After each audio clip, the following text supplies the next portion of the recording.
Hello everyone. In this series of Easy Tricks to Remember, we're going to complete Parliament and State Legislature with clarity of concept with Easy Tricks.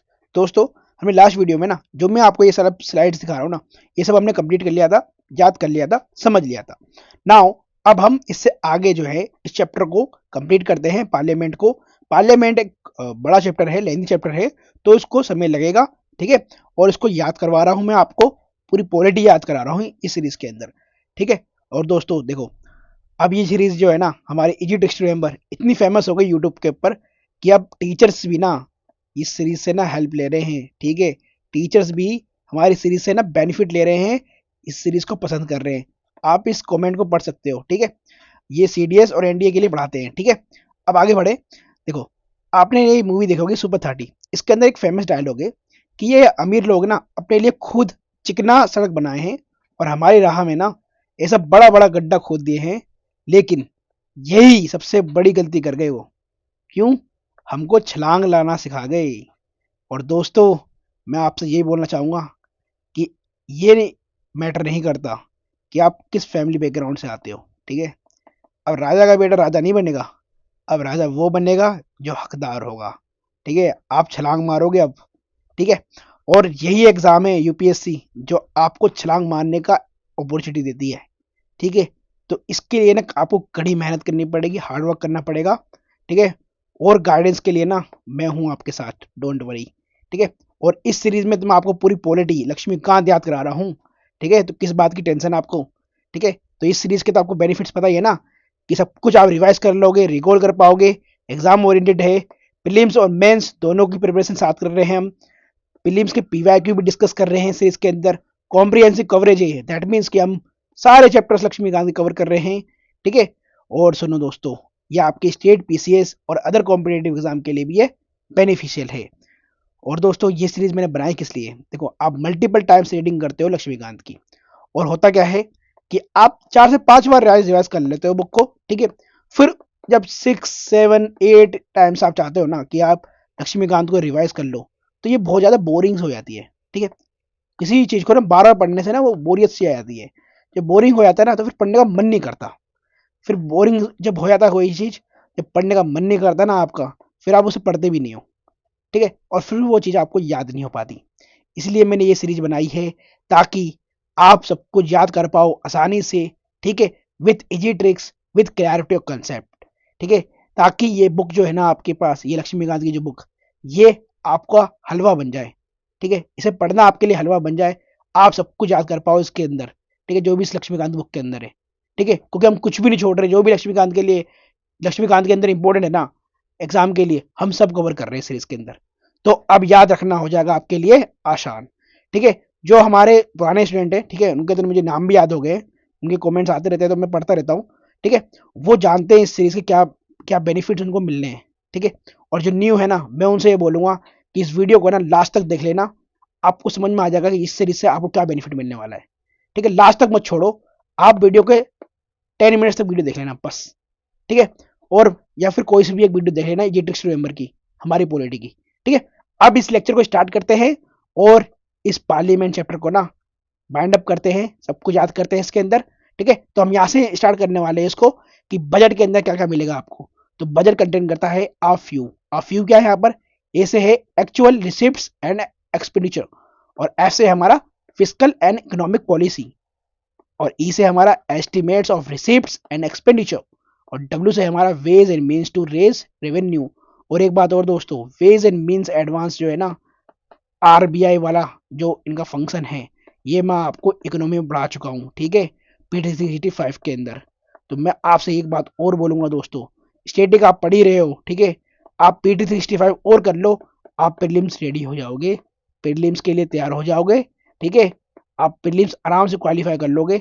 और मैं आपको PT 65 भी करवा रहा हूँ, ठीक है, वो भी सारे सब्जेक्ट की, ठीक है। हम इकोनॉमी की कर चुके हैं, ठीक है, पॉलिटी की इजी ट्रिक्स टू रिमेंबर के साथ कर चुके हैं। पॉलिटी के अंदर तो मैंने आपको सब कुछ याद कराया है, ठीक है।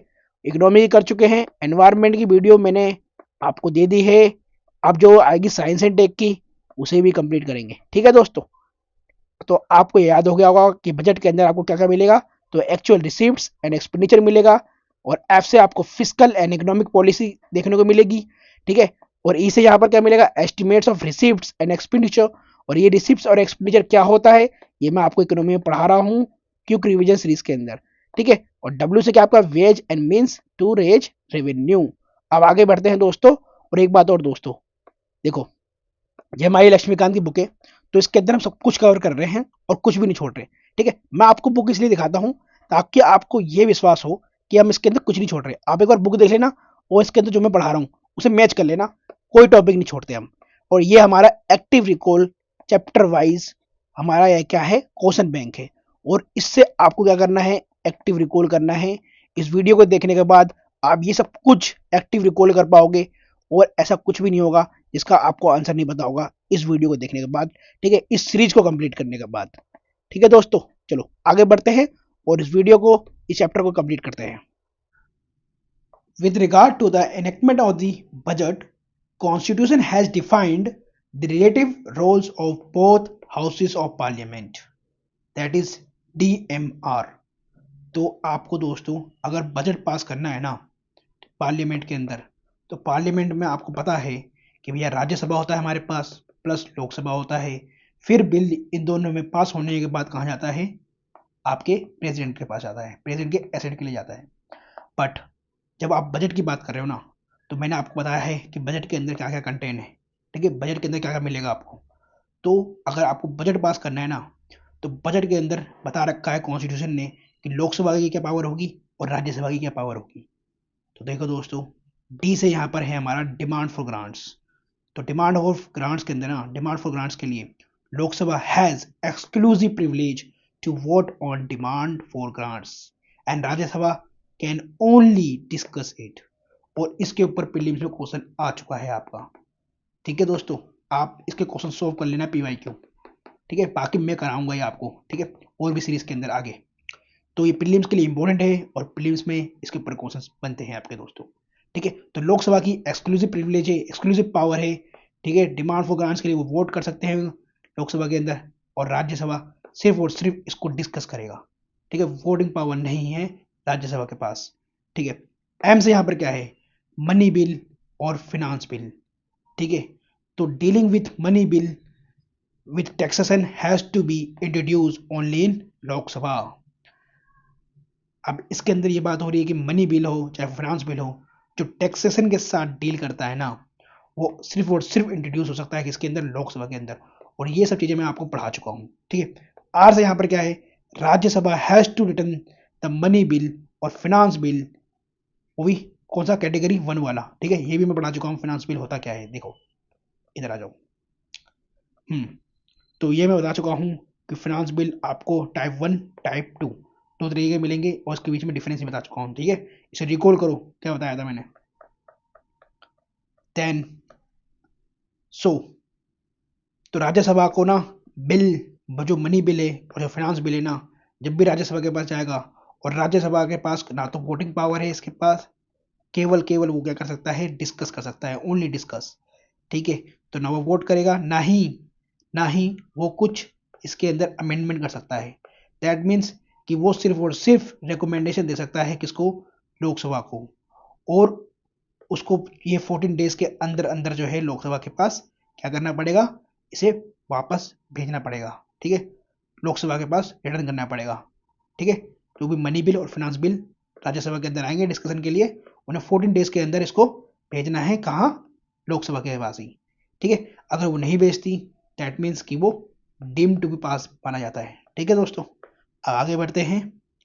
अगर हाँ आपका कोई भी डाउट आ रहा है, ठीक है, अगर आपने फर्स्ट टाइम लक्ष्मीकांत पढ़ी है तो डाउट होगा आपका, आपका डाउट आ रहा है तो आप मुझे टेलीग्राम पे कांटेक्ट कर सकते हो, या फिर इसी वीडियो के कमेंट बॉक्स के अंदर कमेंट करके मेरे से आप पूछ सकते हो, मैं रिप्लाई जरूर करूंगा। Budget document presented in parliament. So budget document जो है आप प्रेजेंट करोगे पार्लियामेंट के अंदर, तो पार्लियामेंट का प्रोसीजर भी जान लो, ठीक है, कि बजट को पास करने का क्या प्रोसीजर है, ठीक है। अब बजट हम बोल देते हैं लेकिन ये बजट नहीं होता, ये होता है एनुअल फाइनेंशियल स्टेटमेंट, ठीक है। तो आपके कॉन्स्टिट्यूशन में जो लाइन यूज करी गई है बजट की, वो है एनुअल फाइनेंशियल स्टेटमेंट, ठीक है। तो एनुअल का मतलब आप जानते ही हो, फाइनेंशियल का मतलब आप जानते ही हो, और स्टेटमेंट का मतलब स्टेटमेंट ही होती है, ठीक है, तो इसके कहते हैं एनुअल फाइनेंशियल स्टेटमेंट, बजट को। ठीक है, तो वह है SADF got memo and statements from ergo. ठीक है, अभी इससे ही समझेंगे हम, याद करेंगे। अभी हम चल रहे हैं लक्ष्मीकांत की बुक के ऊपर, और आप यहाँ देख सकते हो बजट इन पार्लियामेंट के अंदर आर्टिकल 112 जो डील करता है किससे, एनुअल फाइनेंशियल स्टेटमेंट से। ठीक है, तो इसके अंदर आपको क्या क्या देखना मिलेगा, estimates of revenue and capital receipts, ways and means to raise revenue, estimates of expenditure, details of the actual receipts and expenditure, economic and financial policy. ठीक है, तो ये सब मैं आपको बता चुका हूँ कंटेंट के अंदर क्या, बजट के अंदर क्या कंटेंट होता है। ठीक है, तो ऑफ यू करके मैंने अभी आपको याद कराया था, इधर देखो ऑफ यू। ठीक है, चलो अब आगे बढ़ते हैं। तो बजट के ऊपर क्या होगा, पहले स्पीच होगी पार्लियामेंट के अंदर। ठीक है, अब ये स्पीच कौन देता है आपको पता है ना, हमारे फाइनेंस मिनिस्टर ऑफ इंडिया। और इसी में पता है ना कौन है फाइनेंस मिनिस्टर, जल्दी बताओ, श्रीमती सीतारमण। ठीक है, चलो ए से यहाँ पर क्या है, एनुअल फाइनेंशियल स्टेटमेंट। डी से यहाँ पर क्या है, डिमांड फॉर ग्रांट्स। ठीक है, अब जब भी वो बजट स्टेटमेंट ओ स्पीच दे देंगी, ठीक है, फाइनेंस मिनिस्टर, तो उसके लिए डिमांड फॉर ग्रांट्स आएंगे। ठीक है, कि भैया अलग अलग सेक्टर के अलग अलग मिनिस्ट्रीज के अंदर, ठीक है, डिमांड्स होती है ग्रांट्स की, तो डिमांड फॉर ग्रांट्स उठेंगे। ठीक है, उसके लिए अप्रोप्रिएशन बिल पास होगा।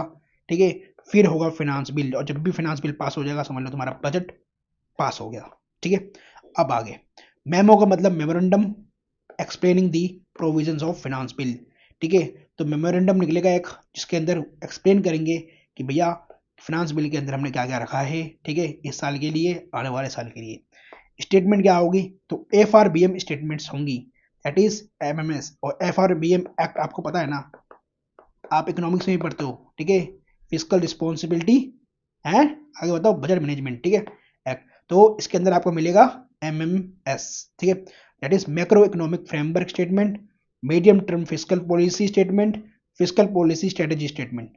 एक बात और दोस्तों, अगर आपको ये चीज़ समझ में नहीं आ रही ना, तो मैं आपसे बोलूँगा आप मुझे इकोनॉमिक्स के अंदर, इकोनॉमिक्स के लिए ना मेरी क्विक रिवीजन सीरीज को फॉलो करो, जिसके अंदर मैंने अब एक्टिव रिकॉल सेशन भी ऐड कर दिया है। एक्टिव रिकॉल पीडीएफ से मैंने इसके अंदर ऐड कर दी है। ठीक है, तो इकोनॉमिक्स के अंदर मैं सारी कंसेप्चुअल क्लैरिटी कर रहा हूँ आपकी, तो ये बजट का ही पार्ट है और उसके अंदर मैं ये सब क्लियर कर रहा हूँ। ठीक है, चलो budget document presented in the parliament, यही मैंने भी आपको समझाया था, जब भी बजट डॉक्यूमेंट प्रेजेंट होगा पार्लियामेंट के अंदर, तो ये सब तो होगा ही होगा। आगे क्या होगा, तो ई से एक्सपेंडिचर बजट और एक्सपेंडिचर प्रोफाइल बनेगी। आर से रिसिप्ट्स ऑफ द बजट बताया जाएगा। जी से बजट एट अ ग्लांस बताया जाएगा। ओ से आउटकम बजट, ठीक है, कि बजट के अंदर क्या आउटकम आई है। ठीक है, और एक बात और दोस्तों, economic survey is presented a day before budget, ये बात को ध्यान रखना। ठीक है, तो एसएडीएफ क्या है, important documents of the budget है। ठीक है, जो मैंने अभी आपको यहाँ पर पढ़ाया, एसएडीएफ ये क्या है, important document of the budget है। ठीक है दोस्तों, अब इकोनॉमिक सर्वे कौन प्रेजेंट करता है ये भी आपको पता होना चाहिए। ठीक है, तो इकोनॉमिक सर्वे के लिए आपको पता होना चाहिए कि भैया हमारा कौन है इकोनॉमिक एडवाइजर। ठीक है, इंडिया का नाम बताओ मेरे को कमेंट बॉक्स के अंदर। चलो, stages stages in the enactment of budget. अब बजट को पास करने के लिए क्या क्या स्टेजेस होंगे, तो आपको एक ध्यान रखना है कि सिंस 2017 बजट जो है 1 फेब को अब प्रेजेंट होता है। ठीक है, पहले कब होता था ये डेट भी आप मुझे कमेंट बॉक्स में बताओ। ठीक है, तो पहले पीजी होगा, पीजी मतलब प्रेजेंटेशन ऑफ बजट, एंड उसके ऊपर जनरल डिस्कशन होगी। देन होगा SVAF। ठीक है, उससे पहले इसके बीच में क्या होगा, हाउस जो है एडजेंट हो जाएगा फॉर 3 to 4 वीक्स के लिए। क्यों होता है, during this gap period 24 DRSCs of Parliament examine the demand for grants of the concerned ministries and prepare reports and submit them to Parliament for consideration। तो हमारे यहाँ डिपार्टमेंट रिलेटेड कमिटीज़ हैं। ठीक है, तो उसके उनके पास जाएगा ये एग्जामिन होने के लिए। ठीक है, डिस्कशन होने के लिए जाएगा। ठीक है, 24 DRCs के पास ये बजट वगैरह सब कुछ, ठीक है, सब कुछ के अंदर कंसर्न मिनिस्ट्री के रिपोर्ट देखे जाएंगे, उनको सबमिट करा जाएगा। तो इनका काम कुल मिला के डिस्कशन करना है। ठीक है, चलो, और एक बात और दोस्तों, पार्लियामेंट कमेटी जो है इसके बाद नेक्स्ट लेक्चर आने वाला है आपका पार्लियामेंट कमेटीज़ के ऊपर।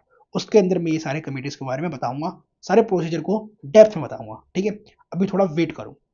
SVAF यहाँ पर क्या होगा फिर, जब ये हाउस एडजेंट होके दोबारा सेशन स्टार्ट होगा हाउस का, तो स्क्रूटनी होगी बाय डिपार्टमेंटल कमेटीज के द्वारा, वोटिंग होगा फिर डिमांड फॉर ग्रांट्स के लिए, फिर एप्रोप्रिएशन बिल पास करा जाएगा, फिर फाइनेंस बिल पास करा जाएगा। फाइनेंस बिल पास होते ही आपका क्या हो जाएगा, बजट पास हो जाएगा। ठीक है, और डीआरसी बता दिया मैंने, डिपार्टमेंटली रिलेटेड स्टैंडिंग कमिटीज। चलो अब आगे बढ़ते हैं और इस यूपीएससी को समझते हैं। ठीक है, SAP, that is salaries, allowances and pension, related to things of UPSC judges are part of charge expenditure, that is non-votable होगा but discussed by the parliament। ठीक है, तो हम सैलरीज अलाउंसेस और पेंशन देख रहे हैं किसके रिलेटेड में, यूपीएससी जजेस के रिलेटेड में, और वो होता है चार्ज एक्सपेंडिचर, मतलब कंसोलिडेटेड फंड ऑफ इंडिया के चार्ज एक्सपेंडिचर होगा। चार्ज मतलब इसके अंदर आपको वोटिंग करने की जरूरत नहीं है। चार्ज का मतलब ये हो गया कि कंसोलिडेटेड फंड ऑफ इंडिया से फंड निकलेगा और इनको चला जाएगा किसके लिए, ये फंड किसके लिए चला जाएगा, सैलरीज के चले जाएगा, इनके अलाउंसेस के चले जाएगा और इनके पेंशन के लिए। अब ये यूपीएससी क्या होता है ये समझ लो दोस्तों। यूपीएससी से आपका यू से आपका यूपीएससी खुद है। ठीक है, जो आपका एग्जाम कंडक्ट कराती है सिविल सर्विस एग्जामिनेशन। ठीक है, तो इसके सैलरीज, इनके चेयरमैन के सैलरीज, अलाउंसेस और पेंशन, ये सब जो है चार्ज एक्सपेंडिचर पे होता है। ठीक है, और चार्ज एक्सपेंडिचर क्यों होता है बताओ, जब नॉन वेटेबल होगा दैट मीन्स ये किसी के अंडर में काम नहीं करेंगे, इनको पता है इनकी सैलरी फिक्स्ड है और इनकी सैलरी इनको मिलनी है, कोई इनकी सैलरी रुक नहीं सकता, इनके अलाउंसेस को कोई नहीं रोक सकता, इनकी पेंशन को कोई नहीं रोक सकता, तो ये इंडिपेंडेंट फंक्शन कर सकते हैं ये सारी कॉन्स्टिट्यूशनल बॉडीज। ठीक है, तो प्रेसिडेंट भी हमारा क्या है, चार्ज एक्सपेंडिचर पे इनको पेंशन वगैरह मिलेगी। ठीक है, सैलरीज मिलेगा, और चारों को चारों हमारे स्पीकर्स। ठीक है, दो स्पीकर हमारे इसके बताओ लोकसभा के और दो हमारे राज्यसभा के। ठीक है, अब राज्यसभा के अंदर कौन होता है, चेयरमैन और वाइस चेयरमैन, और इसके अंदर स्पीकर और डिप्टी स्पीकर, यहाँ मैंने समझाया भी है। और सी से यहाँ पर मिलेगा आपको CAG, controller and auditor general of India. ठीक है, अब जजेस से मिलेंगे आपको सुप्रीम कोर्ट के जज और pension of the high court जजेस। दैट मीन्स ये आपको समझना है कि जो हाई कोर्ट जजेस होते हैं ना, जब वो रिटायर हो जाते हैं तो उनकी पेंशन होती है कंसोलिडेटेड फंड ऑफ इंडिया के चार्ज एक्सपेंडिचर पर उनको पेंशन मिलती है। बट जजेस ऑफ द सुप्रीम कोर्ट के सब कुछ वगैरह जो है चार्ज एक्सपेंडिचर ऑफ इंडिया पे ही होता है। ठीक है, इनकी सैलरीज भी, अलाउंसेस भी और पेंशन भी। ठीक है, बट इनके जो पेंशन होती है हाई कोर्ट के जजेस की पेंशन की बात कर रहा हूँ, ये होती है सीएफआई के ऊपर। ठीक है, तो आप मेरे से पूछोगे कि भैया इनकी सैलरीज अलाउंसेस ये कौन देगा, तो ये देंगे इनके कंसर्न्ड स्टेट्स के किस पे, कंसोलिडेटेड फंड ऑफ स्टेट के ऊपर। ठीक है, जो स्टेट का कंसोलिडेटेड फंड होता है उसके ऊपर ये चार्ज होगा इनका हाई कोर्ट के जजेस की सैलरीज और अलाउंसेस। ठीक है, अगर समझ में नहीं आ रहा कमेंट करो, मैं क्लियर कर दूंगा सब चीज। आगे, एडमिनिस्ट्रेटिव और office related expenses of UPSC are part of charge expenditure. Charge expenditure समझना यही है कि चार्ज एक्सपेंडिचर का मतलब यह हुआ कि नॉन वोटेबल होगा बट पार्लियामेंट डिस्कस कर सकती है। तो एडमिनिस्ट्रेटिव और ऑफिस रिलेटेड एक्सपेंसेस जो है किसके, यूपीएससी के, किसके ऊपर होगा, चार्ज एक्सपेंडिचर पर होगा। लेकिन यहाँ पर जो एससी है वो सुप्रीम कोर्ट है, ना कि आपका स्पीकर। ठीक है, यहाँ पर मैंने स्पीकर बताया था ना, यहाँ पर है सुप्रीम कोर्ट, और सी से हमारा केजी है। ठीक है, तो पी से प्रेसिडेंट ही होगा और यू से यूपीएससी ही होगा। ठीक है, तो आपको ये समझना है कि भैया एडमिनिस्ट्रेटिव और ऑफिस रिलेटेड एक्सपेंसेस भी जो है चार्ज एक्सपेंडिचर होता है किसके, सुप्रीम कोर्ट के। ठीक है, जो सुप्रीम कोर्ट के एडमिनिस्ट्रेटिव फंक्शन है उनका ऑफिस रिलेटेड जितने भी एक्सपेंसेस है ना वो चार्ज एक्सपेंडिचर पर होगा। और ये मैं आपको जुडिशरी में पढ़ाऊंगा भी, जुडिशरी के अंदर भी हाई कोर्ट और सुप्रीम कोर्ट भी पढ़ाने वाला हूँ अभी आपको मैं। नेक्स्ट लेक्चर हमारा पार्लियामेंट कमिटीज के बाद जुडिशरी के ऊपर होगा। ठीक है, और सही से हमारा केज है। ठीक है, अब debt charges for which government of India is liable, that is इसरो। ठीक है, तो डेट चार्जेस अगर जैसे देखो डेट लेते हैं हम, ठीक है, कौन लेती है, गवर्नमेंट ऑफ इंडिया लेती है, डेट लेती है फंडिंग अपना। अगर उनका कोई जो है डेफिसिट रहता है, बजट मतलब उनका जो एक्सपेंडिचर है वो हाई है और जो रिसिप्ट आया उनके पास जो पैसा आया वो डेफिसिट रह गया। ठीक है, ठीक है, तो उनका बजट जो है डेफिसिट रह गया, तो वो क्या करेंगे, डेट लेंगे, मार्केट से डेट लेंगे।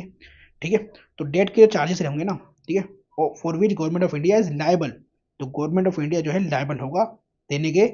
लेकिन जो लायबल होगा ना वो किसके बेस पे होगा, ये होगा are part of the charge expenditure.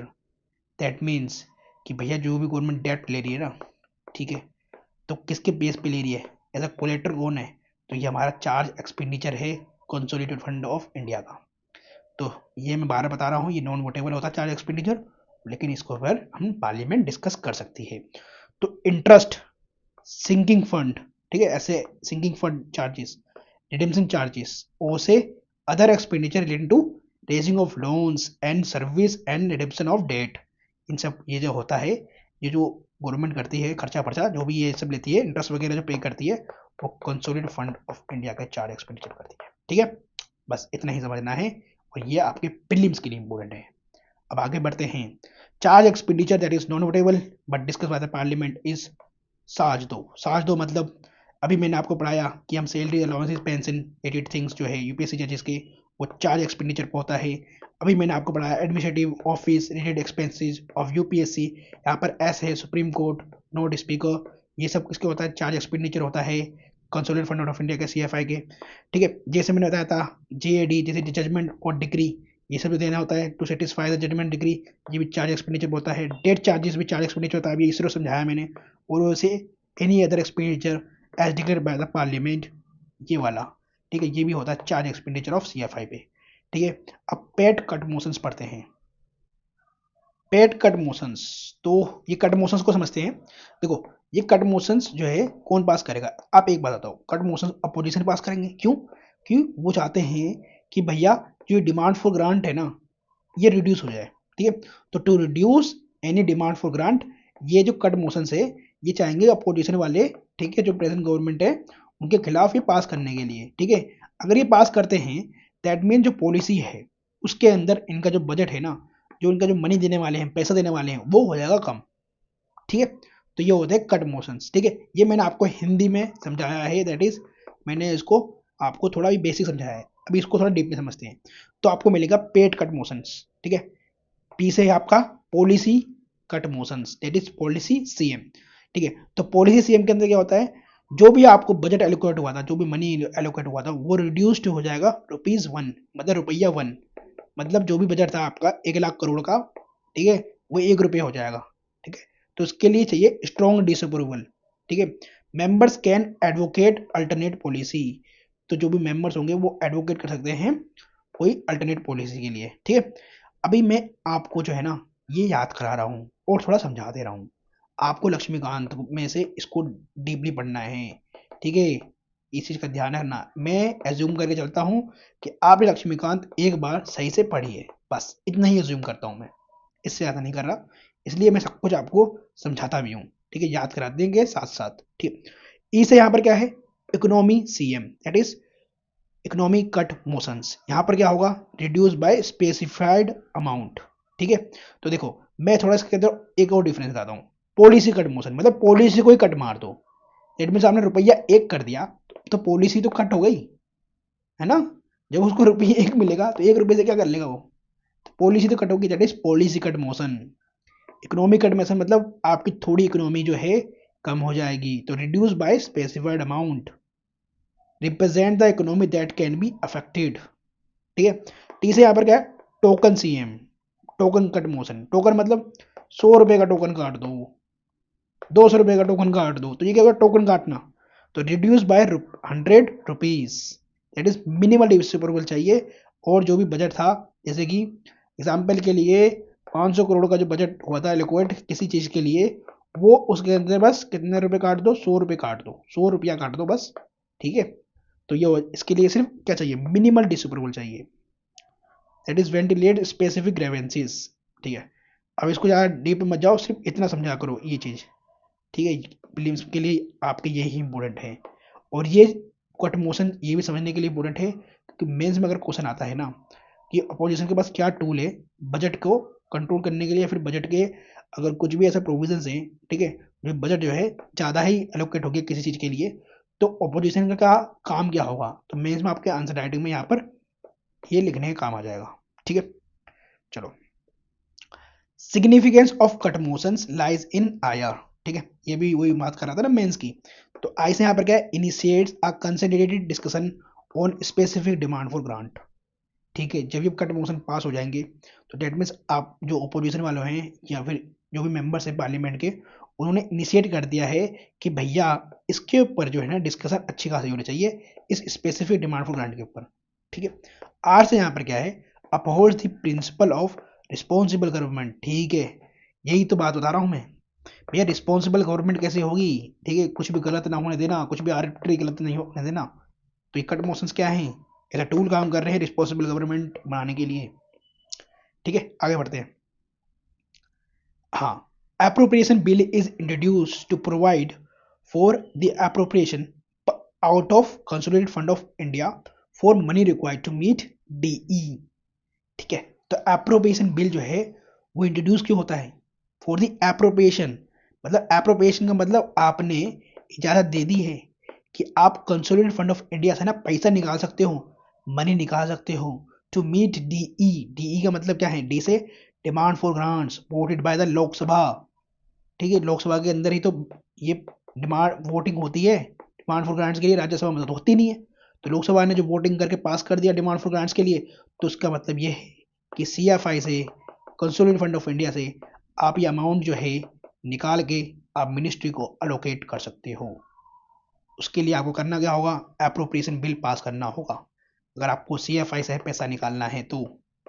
ठीक है, आगे बात समझ में। ई से क्या है? Expenditure charge on CFI. अब दैट इज कि ये नॉन वेटेबल होगा, बट पार्लियामेंट इसके ऊपर डिस्कस कर सकती है।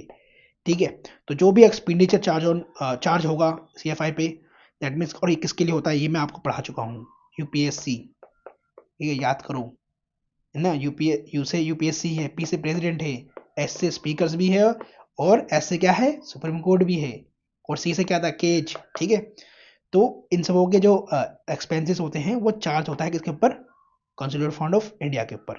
ठीक है, तो इसके लिए वोटिंग की जरूरत नहीं होती।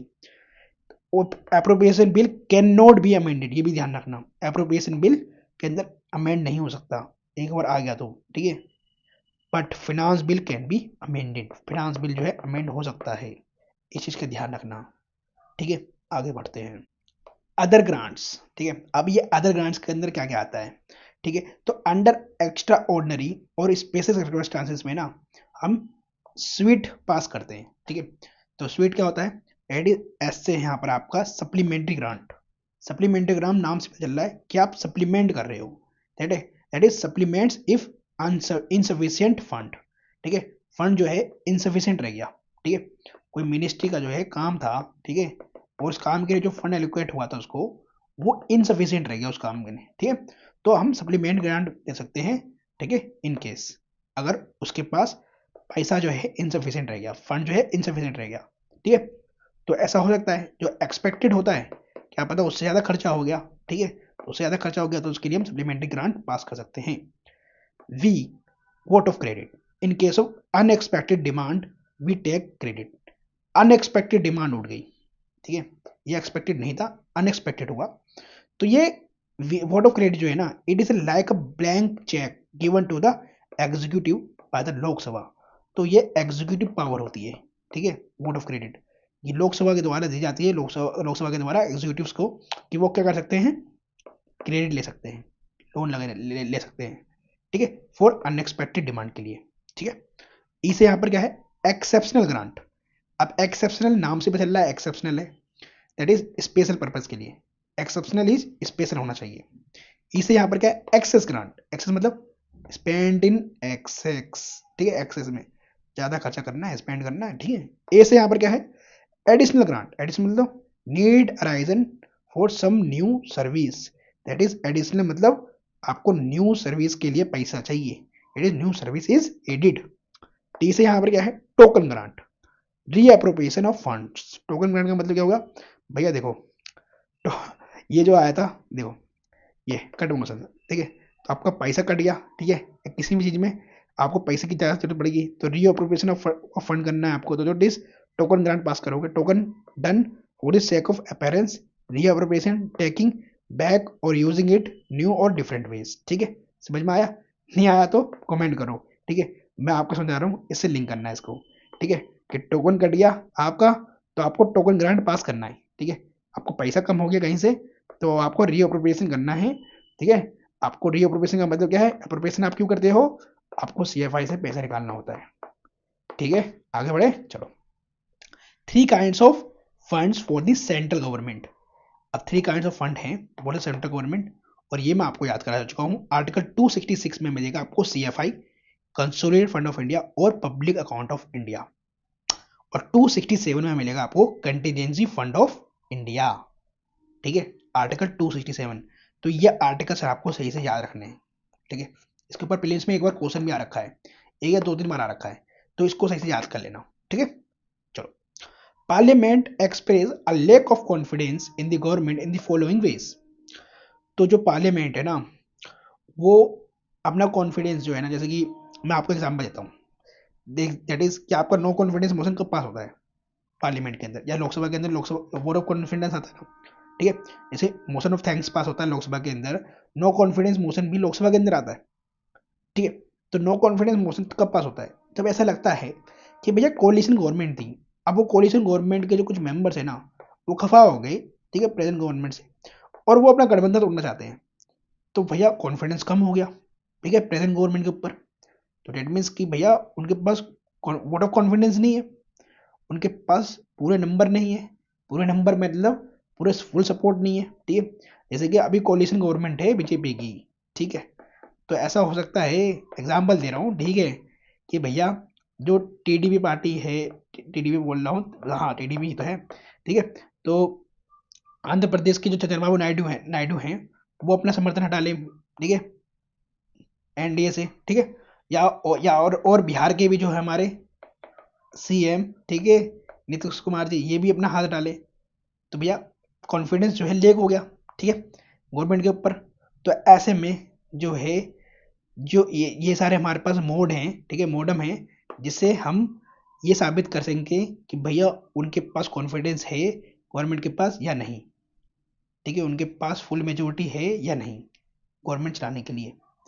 ठीक है, तो मोडम ये सारे क्या है, डिवाइसेस है हमारे पास। That is rejecting a money bill.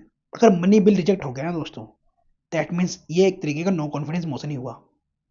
ठीक है, क्योंकि मनी बिल का जो पूरा पूरा फुल पावर होता है वो लोकसभा के अंदर होता है, लोकसभा के अंदर ही आता है मनी बिल, और मनी बिल गवर्नमेंट को पास करना होता है, क्योंकि मनी बिल क्या होता है, बजटित होता है, अगर आप वो बजट पास नहीं करा पा रहे, दैट मीन्स गवर्नमेंट के पास फुल मेजोरिटी नहीं है। ठीक है, तो मनी बिल पास होना लोकसभा के अंदर बहुत जरूरी होता है, ठीक है, प्रेजेंट गवर्नमेंट के लिए। डी से यहाँ पर क्या है, defeating government on a vital issue. ठीक है, किसी वाइटल इशू पे आपने डिफीट कर दिया गवर्नमेंट को, ठीक है, लोकसभा के अंदर।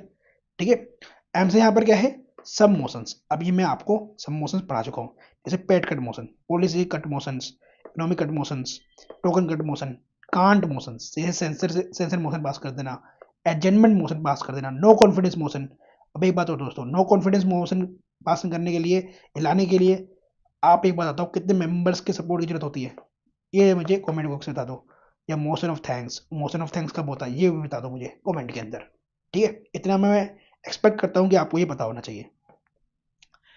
पार्लियामेंट्री लेजिस्लेशन इन दी स्टेट फील्ड, ये मैं आपको सेंट्रल स्टेट वाइज लेसन में पढ़ा चुका हूँ। ठीक है, कि मतलब पार्लियामेंट के पास किस फील्ड में या फिर किन एरियाज में या फिर किन टॉपिक के ऊपर जो है पार्लियामेंट लॉज बना सकती है स्टेट लिस्ट के अंदर, स्टेट फील्ड में। ठीक है, मतलब जो स्टेट लिस्ट है ना आपको, जो आपको मिलता है, ठीक है, दैट इज यूनियन लिस्ट होता है, स्टेट लिस्ट होता है, और कॉन्करेंट लिस्ट होता है। तो स्टेट लिस्ट के अंदर जो सब्जेक्ट्स होते हैं, उन सब्जेक्ट के ऊपर पार्लियामेंट कब लॉज बना सकती है, तो ये सारे सर्कमस्टांसेस है जो मैं आपको सेंट्रल स्टेट रिलेशन में पढ़ा चुका हूँ।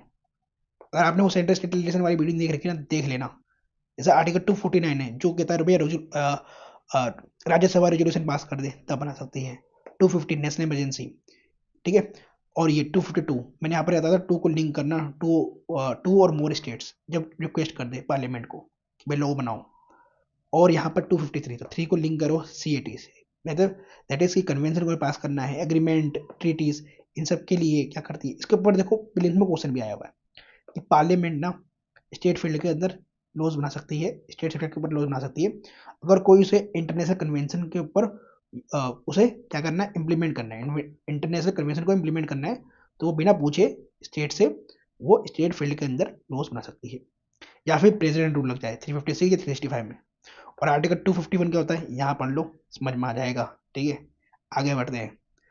Legislative powers and function of parliament. ठीक है, तो लेजिस्लेटिव पावर्स क्या होती है, फंक्शन ऑफ पार्लियामेंट क्या होते हैं। ठीक है, देखो वो है लियो, तो मतलब हमारा पार्लियामेंट जो है वो शेर है, लियो। ठीक है, लाइन। तो एल से यहाँ पर लिस्ट, मतलब कंकरेंट लिस्ट पे हम लॉज बना सकती है पार्लियामेंट, कंकरेंट लिस्ट बना सकती है, ऑब्वियसली बना सकती है। स्टेट लिस्ट, RNSIP भी मैंने ये पढ़ाया आपको। ठीक है, और इसे यहाँ पर क्या, एग्जामिन एक्जीक्यूटिव डेलीगेटेड सबऑर्डिनेशन, और ये मैं आपको पार्लियामेंट कमेटी से पढ़ाऊंगा, डोंट वरी। और से यहाँ पर क्या है, approve ordinance ordinance within after reassembly, ये मैं आपको एमरजेंसी वाले में पढ़ा चुका हूँ कि भैया ऑर्डिनेंस पास करना होता है पार्लियामेंट के अंदर। ठीक है, ऑर्डिनेंस को मतलब अगर आगे बढ़ाना है या ऑर्डिनेंस को लॉज बनाना है तो वो पास करना होता है पार्लियामेंट को। ठीक है, तो ये सारे क्या है, पावर्स है, लेजिस्लेटिव पावर्स ऑफ पार्लियामेंट। ठीक है, executive powers and functions of parliament. ठीक है, तो क्या एग्जीक्यूटिव पावर्स है, फंक्शंस है पार्लियामेंट के जिसके थ्रू वो एग्जीक्यूटिव पर कंट्रोल कर सकती है, क्या डिवाइसेस है हमारे पास, कमेटीज हैं। ठीक है, एक बात और दोस्तों, ये कमेटीज वाला ना मेरे को ना एक लेक्चर के लिए और समय दे देना। ठीक है, पार्लियामेंट्री कमेटीज के ऊपर मैं वीडियो बनाने वाला हूँ। ठीक है, इसके बाद वो मिल जाएगा आपको चैनल पर ही। ठीक है, तो इन कमेटीज के थ्रू हम क्या करते हैं, एग्जीक्यूटिव पर कंट्रोल करते हैं। कैसे, committee on government assurances, committee on subordinate legislation, इसके अंदर क्या करते हैं, कमेटी के अंदर डिस्कशन ही तो होता है, जो भी एग्जीक्यूटिव कर रहे हैं।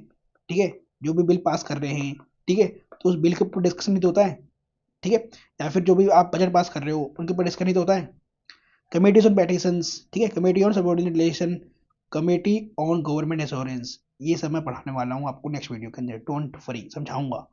डिवाइसेस ऑफ पार्लियामेंट्री प्रोसीडिंग्स, जैसे मैंने क्वेश्चन आवर आपको पढ़ाया था स्टार्टिंग में ही, क्वेश्चन आवर क्या होता है, 0 आवर क्या होता है, हाफ एन आवर क्या होता है, शॉर्ट ड्यूरेशन डिस्कशन क्या होता है, कॉलिंग अटेंशन मोशन क्या होता है, ये मैं पढ़ा चुका हूँ। और कांट मोशन तो मैंने अभी पढ़ाया आपको, censure motion, adjournment motion, no confidence motion, motion of thanks. ठीक है, तो पार्लियामेंट की इससे पहले ना 3 वीडियोस हो रहे हैं। ठीक है, ये पार्ट 4 है। ठीक है, इस चीज़ का ध्यान रखना, ये पार्ट 4 है। तो इन 3 वीडियोस के अंदर मैंने ये सब चीज़ें आपको समझाया है। ठीक है, अगर आपको याद नहीं है ना तो आप एक बार वीडियोस को एक बार दोबारा देखना। ठीक है, आगे बढ़ते हैं। Financial powers and functions of parliament, तो वहां पर हम एग्जीक्यूटिव पावर की बात कर रहे थे, यहाँ पर फाइनेंशियल पावर की बात कर रहे हैं। तो बजटरी कंट्रोल कैसे करते हैं, voting for demand for grants, तो वोटिंग होती है डिमांड फॉर ग्रांट्स के लिए, फिर अप्रोप्रिएशन बिल पास होता है CFI से पैसे निकालने के लिए, फिर हम फाइनेंस बिल पास करते हैं, फाइनेंस बिल पास करते हैं तो पूरा बजट पास हो जाता है हमारा। ठीक है, कमेटीज है, through 3 financial committees, Pappu estimates, Pappu के नाम से हमारी जो है कमेटीज हैं फाइनेंशियल। ठीक है, तो ये वाला पी गायब कर दो, पप्पू एस्टिमेट्स, पी से पब्लिक अकाउंट कमेटी है, पब्लिक अंडरटेकिंग कमेटी हमारे पास, एस्टिमेट कमेटी है जो एस्टिमेट्स वगैरह करती है। और इसके बारे में आपको मैं PT 365 में पढ़ा चुका हूँ, ऑलरेडी PT 365 में पढ़ा चुका हूँ। अगर PT 365 की वीडियो नहीं दिख रही ना, अब ये है क्या, तो करंट अफेयर्स की सीरीज है। ठीक है, पूरे साल का करंट अफेयर्स इसके अंदर हम कवर करते हैं। चलो, RIP, judicial powers and functions of parliament. तो जुडिशियल पावर्स क्या है पार्लियामेंट की, वो है RIP। जैसे रिमूवल ऑफ वाइस प्रेसिडेंट जजेस कौन कर सकता है, तो पार्लियामेंट कर सकता है। आई से इम्पीचमेंट ऑपरेशन कौन कर सकता है, तो पार्लियामेंट कर सकता है। पी से punish its member and outsiders for breach of its privileges कौन करेगा, तो पार्लियामेंट ही करेगा, अपने मेंबर को पनिश करना या आउटसाइडर को पनिश करना। ठीक है, ब्रीच ऑफ इट्स प्रिविलेजेस। ठीक है, आगे बढ़ते हैं, इस चीज का ध्यान रखना, फिल्म्स के लिए इंपॉर्टेंट है। ठीक है, electoral powers and functions of parliament, participates and regulates. Yes, electoral powers क्या है पार्लियामेंट की। ठीक है, हम एग्जीक्यूटिव पढ़ चुके हैं, फाइनेंशियल पढ़ चुके हैं, अब इलेक्टोरल पावर्स पढ़ते हैं। ठीक है, और एक बात और, जुडिशियल पावर से पढ़ चुके हैं। इलेक्टोरल पावर क्या है, पार्टिसिपेट्स एंड रेगुलेट्स। तो हम पार्टिसिपेट किस में करते हैं, मतलब पार्लियामेंट पार्टिसिपेट किस में करते हैं, in the election of president and vice president. Lok Sabha elects speaker and deputy speaker, Rajya Sabha elected is deputy chairman, या पढ़ते हो, मैं पढ़ा भी चुका हूं। Regulates election to office of president vice president both houses of parliament and state legislature. तो regulate का मतलब क्या होता है, हम लॉज बनाते हैं ना इसके लिए, भैया प्रेसिडेंट का इलेक्शन कैसे होगा, तो पार्लियामेंट लॉज बनाती है, वाइस प्रेसिडेंट का, ठीक है, बोथ हाउसेज ऑफ पार्लियामेंट का, इवन स्टेट लेजिस्लेचर का भी कौन लॉज बनाती है, पार्लियामेंट ही बनाती है। ठीक है, तो हमने लॉज बनाए भी हैं, जैसे कि आपको देखने को मिलेगा presidential and vice presidential election act 1952, representation of people act 1950 and 1951 किसने बनाया, पार्लियामेंट ने इनेक्ट किया है। ठीक है, आगे बढ़े, चलो। हाँ दोस्तों, ये वो इंपॉर्टेंट है फॉर प्रीलिम्स, इसके ऊपर भैया क्वेश्चन बहुत आते हैं कि लोकसभा का इक्वल स्टेटस कब होगा, ठीक है, लोकसभा की एक्सक्लूसिव पावर कब होगी, राज्यसभा की एक्सक्लूसिव पावर कब होगी। तो ये तीनों चारों स्लाइड्स के अंदर मैं अभी आपको ये समझाऊंगा, ठीक है। चलो, Lok Sabha is equal to Rajya Sabha, इसका मतलब क्या है, इक्वल स्टेटस या इक्वल पावर, ठीक है। दोनों की इक्वल पावर कब होती है, both race for election, impeachment and removal, in cases के अंदर लोकसभा और राज्यसभा की इक्वल पावर्स होती हैं, इक्वल स्टेटस होता है। आर से यहाँ पर क्या है, consideration of reports of constitutional bodies.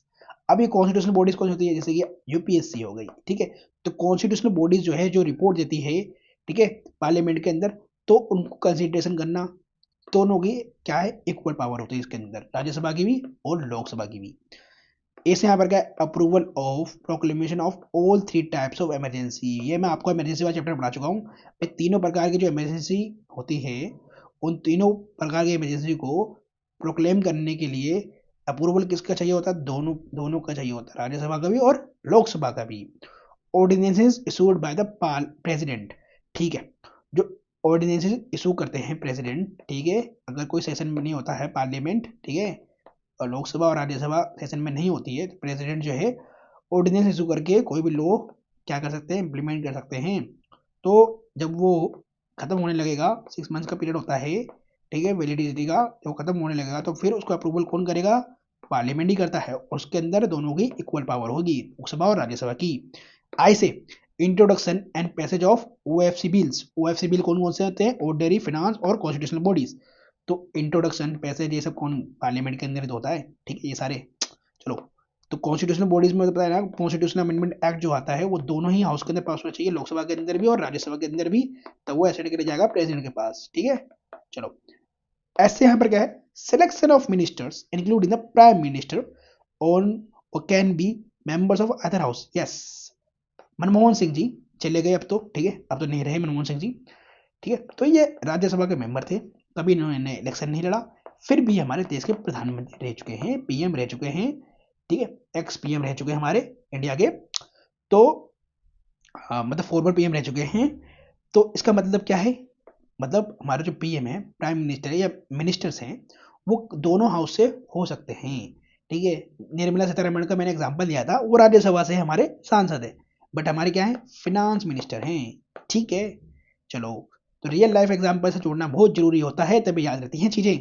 आगे बढ़े, इसे यहाँ पर क्या है, enlargement of जुडिक्शन of supreme court and UPSC. तो भैया अगर हमें जुडिक्शन बढ़ाना है सुप्रीम कोर्ट का या यूपीएससी का, तो इसके लिए भी दोनों के पास इक्वल स्टेटस है, इक्वल पावर है, लोकसभा की और राज्यसभा की, ठीक है। आगे बढ़े, चलो, तो ये आपके प्रीलिम्स के लिए और मेंस दोनों के लिए इंपॉर्टेंट है। अब Lok Sabha and Rajya Sabha equal status यहाँ पर भी होंगे, that is election and impeachment of president, मैंने पढ़ा दिया आपको, election and removal of the vice president, ये भी बढ़ा दिया, recommending president for the removal of triple C, ठीक है, रिकमेंड कर रहे हैं हम प्रेसिडेंट को, भैया इनको रिमूव कर दो, किनको करो, तो जजेस ऑफ द कोर्ट में सुप्रीम कोर्ट के जजेस भी और हाई कोर्ट के जजेस भी।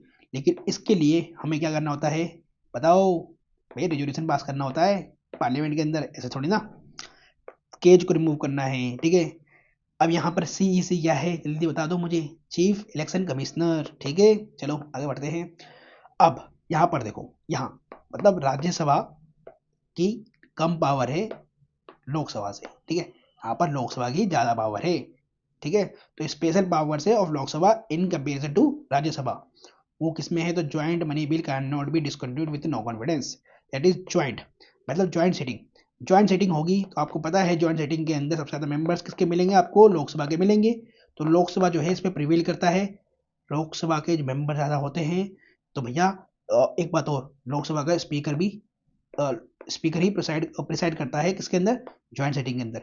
तो राज्यसभा का जो चेयरमैन होता है वो प्रिसाइड नहीं करता, and difficult to win its stand, Rajya Sabha अपने बात को नहीं रख पाती है जब ज्वाइंट सेटिंग होती है तो, ठीक है। मनी मनी बिल सिर्फ और सिर्फ लोकसभा में पास हो सकता है, फाइनेंस बिल सिर्फ लोकसभा में पास होता है, both can be introduce in Lok Sabha only, और Rajya Sabha can not amend and reject a money bill, ठीक है। डिसकंटिन्यूड मतलब discontinues of national emergency resolution can only be passed in Lok Sabha, ये मैं आपको इमरजेंसी वाले चैप्टर में पढ़ा चुका हूँ। कॉन्फिडेंस मतलब Rajya Sabha can not remove the council of ministers by passing no confidence motion, ये सिर्फ और सिर्फ लोकसभा के अंदर ही इंट्रोड्यूस हो सकता है।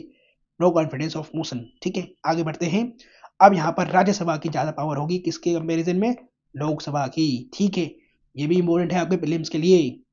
जैसे कि आपको आर्टिकल 249 में पावर मिलती है पार्लियामेंट को to make laws on state list. ठीक है, अभी मैंने पढ़ाया था अभी। तो राज्यसभा ही राज्यसभा मतलब रेजोल्यूशन पास करके बोलती है कि भैया आप बना सकते हो इसके ऊपर कानून, स्टेट लिस्ट के ऊपर कानून बना सकते हो, लॉज बना सकते हो। तो आर्टिकल 249 में बोलेगी ये बात।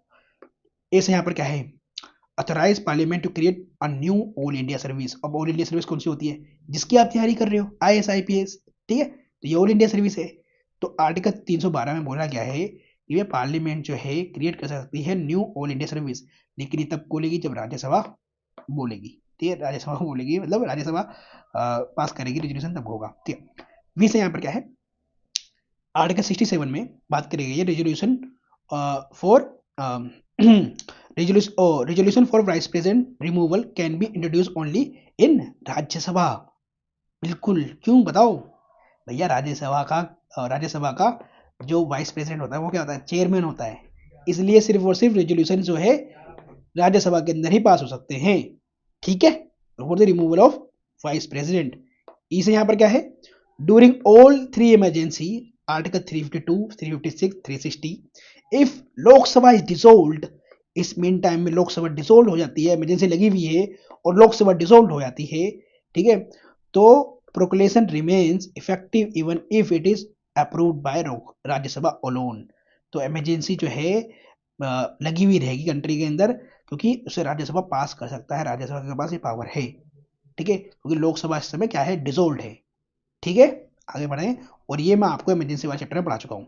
ठीक है, अब यूटिलिटी ऑफ राज्यसभा पढ़ते हैं। दोस्तों, अब हमने ये पढ़ लिया कि राज्यसभा की एक्सक्लूसिव पावर कहाँ होगी। ठीक है, लोकसभा की एक्सक्लूसिव पावर कहाँ होगी, दोनों को इक्वल स्टेटस कहाँ कहाँ होगा, ये सब पढ़ लिया। लेकिन हमने यूटिलिटी ऑफ राज्यसभा नहीं पढ़ा कि भाई राज्यसभा हमने बनाया क्यों, क्या यूटिलिटी है राज्यसभा की। तो वो है माइनॉरिटी सेप, दैट इज कि भैया देखो, आप लोकसभा के अंदर जो मेंबर्स चुन के आते हैं वो आते हैं फर्स्ट पार्ट पोस्ट सिस्टम से।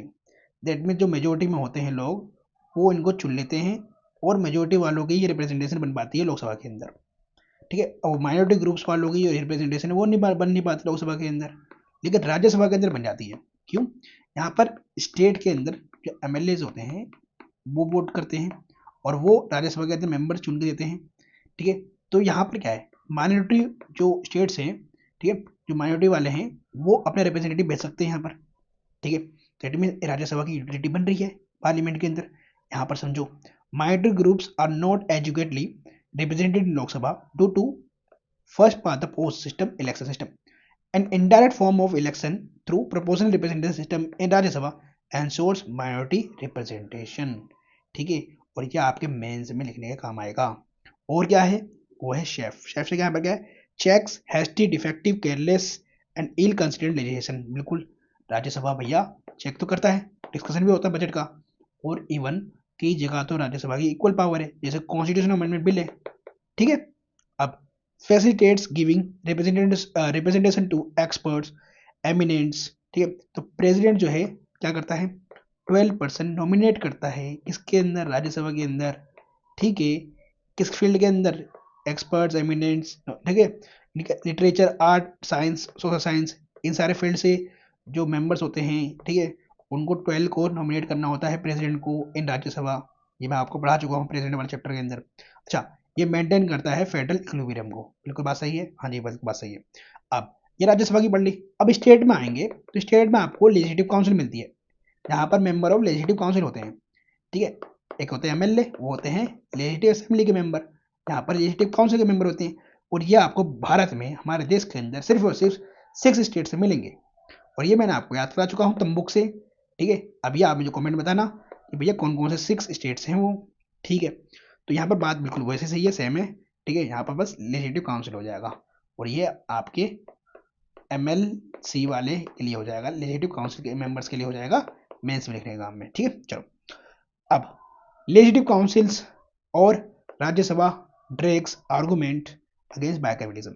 अब ये ना क्वेश्चन उठता है कि भाई राज्यसभा का ना सुपरफिशियल रोल है एज सेकंड चैम्बर। हाउ भैया? क्यों हाउ? देखो, ये डिले करता है लॉ मेकिंग बनाने में। ठीक है, जब लोकसभा ने पास कर दिया, पीपल के रिप्रेजेंटेटिव लोकसभा के अंदर ही हैं, तो क्यों राज्यसभा कहते भेजना, ठीक है। तो ये डिले है लॉ मेकिंग में, redundancy in legislative efforts, added cost बढ़ाता है, gridlock in passing bills, susceptibility to political influence, ठीक है। तो ये सब आपके क्या है, मेंस के लिए इंपॉर्टेंट है। Sources of parliament privileges, that is जील पीसीआर। तो पार्लियामेंट प्रिविलेजेस के सोर्सेज क्या हैं, तो मिलेगा judicial interpretation, laws made by the parliament, इनसे क्या मिल रहा है, प्रिविलेज मिल रहा है पार्लियामेंट को, ठीक है, प्रिविलेजेस मिल रहे हैं। पार्लियामेंट्री कन्वेंशन जो बनी आई है, कॉन्स्टिट्यूशनल प्रोविजंस जो हैं, rules of procedure of both houses, इनसे क्या मिलता है, पार्लियामेंट प्रिविलेजेस मिलते हैं, ये सोर्सेस है उनके, ठीक है। आगे article 105 194 constitution has mention to privileges, that is SP, that is कि भैया जो मेंबर्स होते हैं लोकसभा के, आर्टिकल 105 में पावर दे रखी है उनके पास, फ्रीडम ऑफ स्पीच है इन पार्लियामेंट के अंदर, ठीक है, पार्लियामेंट में कुछ भी बोल सकते हैं वो, उनके पास फ्रीडम है। पी से यहाँ पर क्या है, right to publication of its proceedings, अपने प्रोसीडिंग्स को पब्लिश कर सकते हैं। तो वो 194 में किसको मिलेगा, स्टेट्स में मिलेगा, ठीक है, बस ध्यान रखना, स्टेट गवर्नमेंट में, ठीक है, राज्य की गवर्नमेंट में, ठीक है। आगे इंडिविजुअल प्रिविलेजेस, ये तो हमने कलेक्टिव की बात करी थी।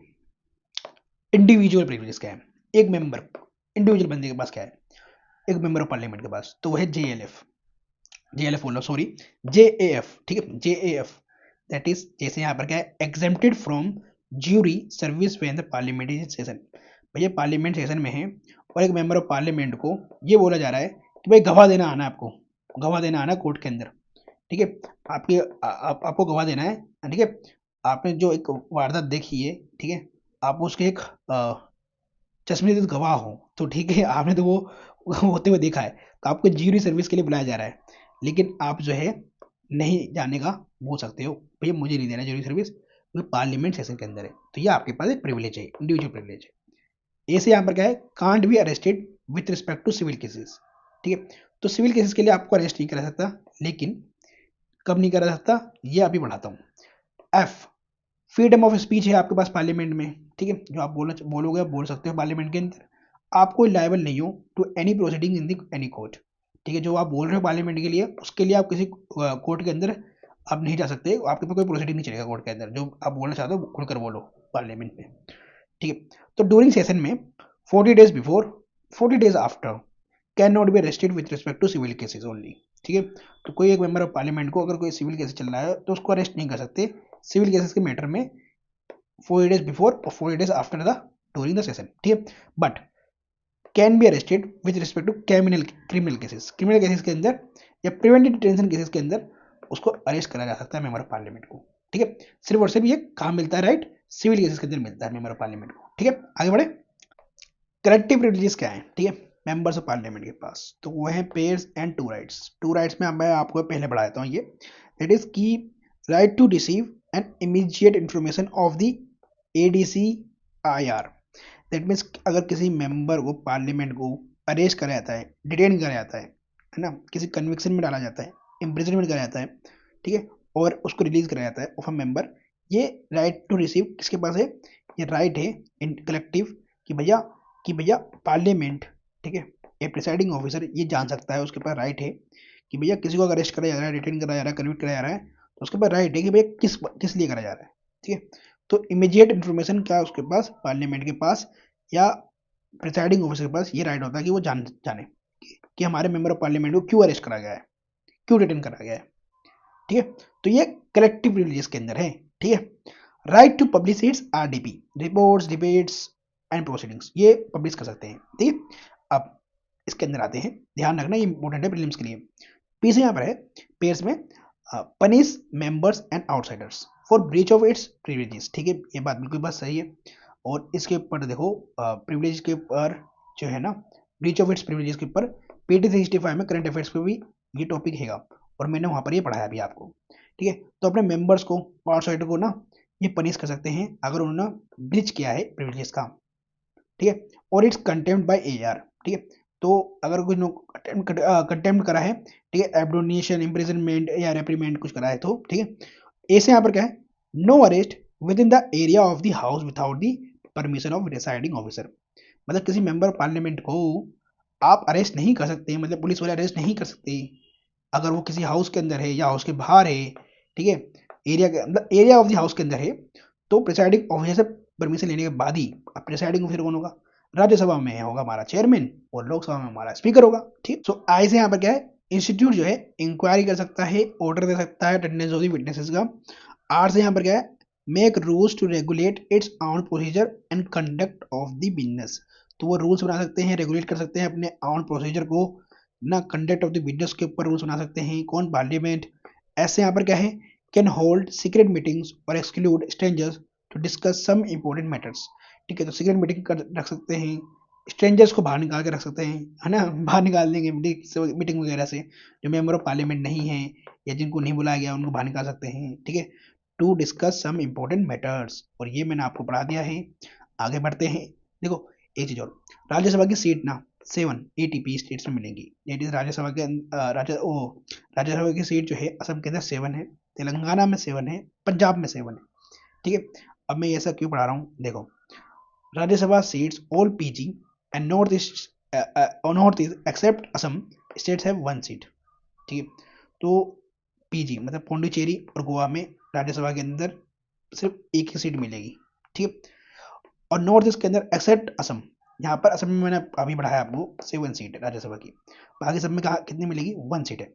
ठीक है, अब एक बात और, प्रद्युत बरदोलई वर्सेस स्वपन रॉय 2001 केस हुआ था, और ये क्यों हुआ था, देखो मैंने पार्लियामेंट की सेकंड वीडियो के अंदर ना आपको पढ़ाया है कि ऑफिस ऑफ प्रॉफिट क्या होगा क्या नहीं होगा, तो उसी के बारे में केस हुआ था। ठीक है, तो यहाँ पर बात करी गई है कि भैया सुप्रीम कोर्ट ने बोला है कि भैया टेस्ट होना चाहिए, टेस्ट कैसा, कि वो ऑफिस ऑफ प्रॉफिट होगा या नहीं होगा। उसके लिए उन्होंने एक फंक्शन दिया, कार्ड फंक्शन। ठीक है, ये कार्ड फंक्शन क्या है, सी से आपका है, whether the government exercise any control over performance of those functions, मतलब है जो भी फंक्शन हो रहे हैं, ठीक है, तो वो गवर्नमेंट का एक्सरसाइज कर रही है कंट्रोल एंड परफॉर्मेंस के ऊपर, तो वो ऑफिस ऑफ प्रॉफिट देखा जाएगा। ऐसे यहाँ पर क्या है, वेदर गवर्नमेंट मेक्स अपॉइंटमेंट, अगर वो अपॉइंटमेंट गवर्नमेंट कर रही है तो वो ऑफिस ऑफ प्रॉफिट माना जाएगा। आर से whether the page the remuneration, तो गवर्नमेंट पे कर रही है रेम्यूनरेशन के लिए, तो वो गवर्नमेंट ऑफिस माना जाएगा। डी से क्या है, whether government has right to dismiss और रिमूव द होल्डर, मतलब भैया गवर्नमेंट के पास राइट है क्या कि वो डिसमिस कर सकता है, रिमूव कर सकता है होल्डर को, जो भी वो ऑफिस ऑफ प्रॉफिट को होल्ड कर रहा है। ठीक है, functions, what are the functions of the holder. ठीक है, ये भी देखिएगा कि भैया फंक्शन क्या है होल्डर के। अब एक बात और दोस्तों, अगर ये चीज समझ में नहीं आ रही ना, तो पार्लियामेंट की सेकंड वीडियो देखना, मैंने उसके अंदर आपको ये ऑफिस ऑफ प्रॉफिट बिल्कुल ढंग से समझाया है। ठीक है, एक स्टूडेंट का डाउट था हमारा, ठीक है, तो वहां पर मैंने ये चीज क्लियर करी है। ठीक है, आगे बढ़ते हैं। देखो यही ऑफिस ऑफ प्रॉफिट है ना, आपको आर्टिकल 102, ठीक है, क्लोज 1, आर्टिकल 191 क्लोज 1 के अंदर मिलेगा मेंशन। ठीक है, अब ये 191 के लिए किसके लिए, स्टेट गवर्नमेंट के लिए, ध्यान रखना स्टेट असेंबलीज के लिए, ये हमारा पार्लियामेंट के लिए। Mention disqualifications on the basis of office of profit. ठीक है, बोलते भैया अगर कोई ऑफिस ऑफ प्रॉफिट होल्ड कर रहा है तो वो मेंबर ऑफ पार्लियामेंट डिस्क्वालीफाइड हो सकता है। Parliament state ledger but neither is defined in the constitution और RPA 1951। एक चीज का ध्यान रखना, ये ऑफिस ऑफ प्रॉफिट जो है ना, तो हमारे कॉन्स्टिट्यूशन में डिफाइंड है, और उसके ऊपर UPSC ने क्वेश्चन ही पूछ रखा है, ना हमारे कॉन्स्टिट्यूशन में डिफाइंड है, ना ही RPA एक्ट के अंदर डिफाइंड है। सुप्रीम कोर्ट केसेस के अंदर that let the definition of the opposition of क्या, office of profit or Pradyut Jha. ठीक है, तो प्रद्युत वाला केस मैंने अभी पढ़ाया था ये रहा, और जया वाला ये जया बच्चन वाला केस अभी पढ़ाता हूँ। ठीक है, तो इसके अंदर सुप्रीम कोर्ट ने बताया है कि ऑफिस ऑफ प्रॉफिट क्या होगा। ठीक है दोस्तों, तो प्रद्युत वाले में बताया है कि भैया हमने एक कार्ड फंक्शन को चेक करना है, कार्ड टेस्ट का यूज करना है, फिर हम देखेंगे कि भैया वो ऑफिस ऑफ प्रॉफिट हुआ या नहीं। जया बच्चन वाला केस में क्या हुआ था, ये 2006 में हुआ था, इन्होंने डिफाइन कर दिया कि भैया ऑफिस ऑफ प्रॉफिट क्या होगा क्या नहीं होगा। It is not the actual receipt of profit, but the potential profit that is the deciding factor in the office of is an office of profit। मतलब एक्चुअल रिसीप्ट का profit हो या ना हो, बट अगर पोटेंशियल प्रॉफिट भी मिल रहा होगा ना, उस जैसे जया बच्चन का जो केस हुआ था ना, जया बच्चन को ना, जया बच्चन ने एक ऑफिस ऑफ प्रॉफिट होल्ड करा था। अब बताओ कौन सा क्या था, या आप गूगल पे सर्च करके मुझे बता सकते हो। ठीक है, सर्च करो ताकि आपको याद रहे। ठीक है, तो इनको डिस्क्वालीफाइड कर दिया गया था क्योंकि वो ऑफिस ऑफ प्रॉफिट माना गया। ठीक है, तो ये पोटेंशियल प्रॉफिट भी मिलेगा ना, तो वो बेसिकली डिस्क्वालीफाइड हो सकता है। ठीक है, अच्छा दोस्तों, वैसे मैं ये आपको बढ़ा चुका हूँ। ठीक है, एक होता होलन केस 1992 हुआ था। ठीक है, इसमें सुप्रीम कोर्ट ने बोला था जो स्पीकर का डिसीजन होगा ना डिस्क्वालिफिकेशन के ऊपर, जो 10th स्क्वाड्रन बोला गया है, वो सब्जेक्ट है जुडिशियल रिव्यू का। ठीक है, तो ये मैं आपको पढ़ा चुका हूँ वैसे भी। और एक बात और, ये इवोर जेनिंग वाले पढ़ा चुका हूँ कि leader of position is an alternate PM होता है, ये इवोर जेनिंग ने बोला है, और ये आपके मेंस के वैल्यू एडिशन है, पॉइंट है। और बताओ एक बात दोस्त, यही पढ़ा चुका हूँ आपको, ठीक है।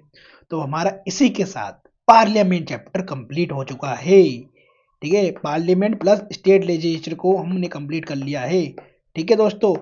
तो एंजॉय करो, ठीक है, कि आपने पार्लियामेंट चैप्टर कंप्लीट कर लिया है, याद कर लिया है, समझ लिया है, with clarity of concept, with easy tricks. और दोस्तों, आपको एक काम और करना है मेरे लिए, प्लीज अपने दोस्तों के साथ ना ये सीरीज शेयर करो, ठीक है। मैं इसलिए बोल रहा हूँ, देखो बहुत सारे बच्चे सीरियसली नहीं कर रहे हैं, वो चाहते हैं कि इसका प्रॉफिट सिर्फ उनको मिले। मैं बात बताता हूँ, नॉलेज बांटने से बढ़ती है, ठीक है। जितना अपने दोस्तों से शेयर करोगे, दोस्तों से डिस्कशन करा करो, ठीक है। क्या आपने वीडियो देख ली, ठीक है, मैंने भी देख ली, अब डिस्कशन करते हैं, ठीक है। क्या आपको याद है या नहीं, तो इससे आपको दोनों को याद होंगी चीज़ें, और जल्दी याद होंगी, और समझ में भी ज़्यादा आएंगी चीज़ें, ठीक है। तो वीडियो को शेयर करो अपने दोस्तों के साथ भी, ठीक है, उनको भी इस सीरीज का बेनिफिट लेने दो, ठीक है। और अगले लेक्चर में मिलते हैं, पार्लियामेंट कमेटी का वीडियो आएगा, ठीक है, इजी टू रिमेंबर में, उसके बाद आएगा जुडिशरी, ठीक है। और फिर मैं काम और करूंगा आपके लिए, ये सारी वीडियोस को कंबाइंड करके ना अपलोड कर दूंगा, ताकि आप एक ही या दो वीडियो के अंदर पूरी लक्ष्मीकांत को कवर कर लो प्रीलिम्स के लिए, ठीक है।